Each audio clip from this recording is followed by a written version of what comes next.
आपको पता है कि प्रभु का साक्षात दर्शन, उसका मतलब ही होता है प्रसाद। कि प्रभु का जो साक्षात दर्शन है उसे हम कहते हैं प्रसाद। तो हमें प्रभु के दर्शन साक्षात प्रसाद रूप में मिले हैं, तो आप उसका अपमान क्यों कर रहे हैं, उसका निरादर क्यों कर रहे हैं? अगर आपसे नहीं खाया जाता तो मत लीजिए, उसका अनादर मत कीजिए, उसका तिरस्कार मत कीजिए। आपने तो प्रभु के श्री चरणों का अपमान कर दिया। मैं उन लोगों से कहना चाहती हूँ जो वहां पर आए और उन्होंने वो अभद्रता की, मीन्स उन्होंने वो, बहुत दुख की बात है, मेरे मुंह से वो शब्द नहीं निकल पा रहे हैं कि मैं उस शब्द को प्रसाद के लिए इस्तेमाल करूं, पर मेरे को बहुत बुरा लगा है। मैं बहुत आहत हुई हूं और मुझे बहुत दुख हुआ कि आप लोग ये सब कर रहे हैं। पढ़े लिखे इंसानों के आस्था, विश्वास, भावनाएं वो कहाँ चली जाती हैं आप लोगों की उस समय, जिस समय आप लोग ये सब करते हैं। आप लोगों ने प्रसाद लिया और उसके बाद उसे रोड में वैसे ही रख दिया, उसे किसे खिला देते हैं? आपको पता है कितने लोग ऐसे हैं जो उस प्रसाद के लिए तरसते हैं। उस प्रसाद का एक कण, एक छोटा सा कण भी अगर किसी को प्रसाद मिला तो कहते हैं कि भगवान के साक्षात दर्शन उसे हुए हैं। और आप लोगों ने इतना घोर अपराध, इतना घोर अपमान कैसे कर दिया उस प्रसाद का? मुझे बहुत दुख हुआ है और मैं बहुत आहत हुई हूँ कि आप देवभूमि उत्तराखंड में आए और आप लोगों ने ऐसा काम करा। वो कोई भी है, मैं नहीं जानती हूँ वो कौन है। मैंने नेट पे वो पिक्चर्स देखी, वो फोटोज देखी तो मुझे बहुत बुरा लगा। इसलिए मैंने सोचा कि क्यों ना मैं अपने भाव, गुस्से के रूप में कहें, नाराजगी के रूप में कहें, या प्रभु से मैं क्षमा मांग रही हूँ आप लोगों के लिए कि आप लोगों ने ऐसा काम किया।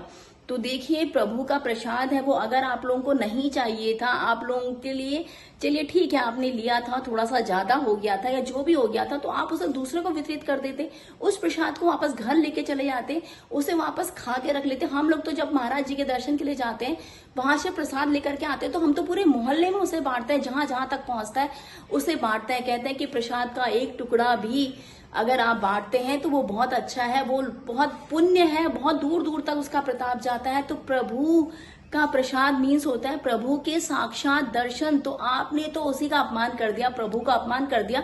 तो क्यों गए आप मंदिर, क्यों गए आप कैंची धाम? सिर्फ सेल्फी खींचने या वायरल होने के लिए या रील बनाने के लिए? तो मत आइए ऐसे, मत जाइए इस तरह। भगवान की आस्था और विश्वास, लोगों की आस्था और भगवान और लोगों की आस्था विश्वास से आप खेल रहे हैं। उस प्रसाद का आपने अपमान कर दिया, जिस प्रसाद को हम सिर पर रख करके आगे बढ़ जाते हैं कि प्रभु का प्रसाद मिल गया, हम तो धन्य हो गए। मुझे बहुत अफसोस हो रहा है कि मेरी देवभूमि उत्तराखंड में आकर आप लोगों ने ये सब किया। तो कृपया अपने आप के लिए अपने आप से माफी मांगिए। और मैं खुद आप सब लोगों के लिए प्रभु से, बाबा जी से माफी मांगती हूँ कि आप जैसे लोगों को सद्बुद्धि दीजिए।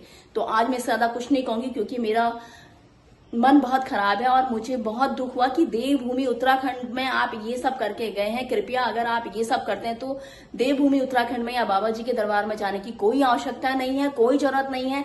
आप रील वहीं से बनाइए, वायरल वहीं से होइए, कोई जरूरत नहीं है। लेकिन बाबा जी का इस तरह से अपमान या उनके प्रसाद का अपमान मत कीजिए। जय श्री राम। दोस्तों, मेरी बात का बुरा मत मानिएगा, क्योंकि मुझे बुरा लगा इसलिए मैंने आप लोगों को सचेत करा कि आइंदा से ऐसा ना हो। क्योंकि कभी ना कभी उस प्रसाद का अपमान का ऋण तो फिर आपको भी चुकाना ही पड़ेगा। जब कहते हैं ना पानी गले से ऊपर हो जाता है तो बाढ़ आ जाती है, इसलिए उस बाढ़ को आने से बचिए और सतर्क हो जाइए कि आगे से आप लोग ऐसा ना करें। और बाबा जी से क्षमा याचना कीजिए। और मैं भी कहती हूँ कि भगवान आप जैसे लोगों को सद्बुद्धि दीजिए और बाबा जी हम सबको क्षमा याचना दीजिए। तो मिलती हूँ फिर वापस। जय श्री राम।